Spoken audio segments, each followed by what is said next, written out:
Hola, ¿qué tal amigas, amigos? Bienvenidas y bienvenidos a este nuevo vídeo para el canal de CastorTech.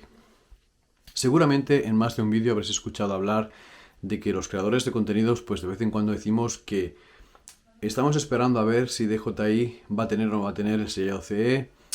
Qué mal que DJI saque otra vez un dron que no tenga sellado CE. Y la verdad es que esto se me hace muy repetitivo y aunque ya lo dije por allí por el mes de noviembre en uno de mis vídeos, el problema no solamente está en DJI, sino también quizás en lo que sería el periodo de transición de la Unión Europea. Muchos canales empiezan a hacer comparaciones con que en el proyecto de Estados Unidos, por ejemplo, rápidamente se incrementó el ADS-B a los drones del Mavic Air, incluso al dron DJI FPV, y aquí en Europa nos llegan drones que aún no tienen ningún sistema de traqueo, ni tampoco ningún sistema de Remote ID. Y claro, aquí la pregunta no es si DJI lo deja aparte o si lo deja aparte, o sea, si es que DJI no nos quiere implementar estos productos o estos servicios. La verdad es que DJI sabe perfectamente que en Europa el ADS-B no va a funcionar, puesto que se dejó de utilizar allí por el año 2016. Es decir, Europa tuvo un tiempo este servicio y a partir del 2016 crearon una nueva base de traqueo. Hey, un detalle más, sería muy bueno que te suscribieras al canal. La cual entró a regularse en el año 2018 y más o menos para el año 2022 estará al 100% integrada en todo lo que es el mercado común. Es decir, que justamente cuando entramos en la normativa europea, del 2020 al 2022 tenemos una época transitoria y en ese tiempo se sabrá cuál va a ser el modelo de transición y el modelo de traqueo que van a tener que llevar los drones. Ha pasado el tiempo reglamentario para poder implementarlo en los drones. Es decir, no es que DJI no quiera integrar un sistema de drones o un sistema de traqueo para que la torre de controles y los otros droneros sepan dónde está tu dron.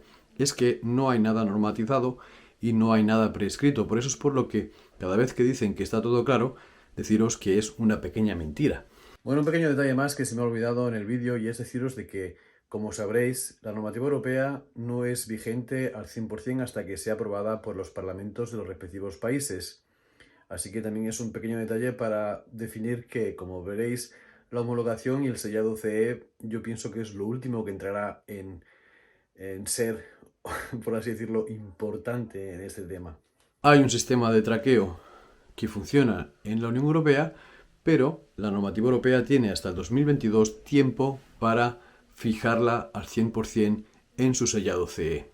Igualmente, con lo que serían los terrenos o lo que serían los mapas de airspace o U-Space, como lo queramos llamar, es decir, los mapas de la Comunidad Europea, que sean 1/1 en todos los sitios para poder pedir los permisos de vuelo, tienen tiempo hasta el 1 del 1 de 2022 para amplificarlos al mapa europeo. Es decir, que sea uno solamente para todas las empresas que vayan a hacer productos de drones y que puedan coger de ahí los datos que les hace falta para lo que sería el traqueo y también para lo que sería el Remote ID, que también nos falta por saber cómo va a funcionar, en dónde tienes que descargarte la aplicación, cómo tienes que hacer todas estas cositas, que sí, que yo sé que hay mucha gente que dirá que eso está todo más que muy bien claro, pero la verdad es que no veo en ningún canal ningún tutorial de cómo utilizar estos Remote IDs.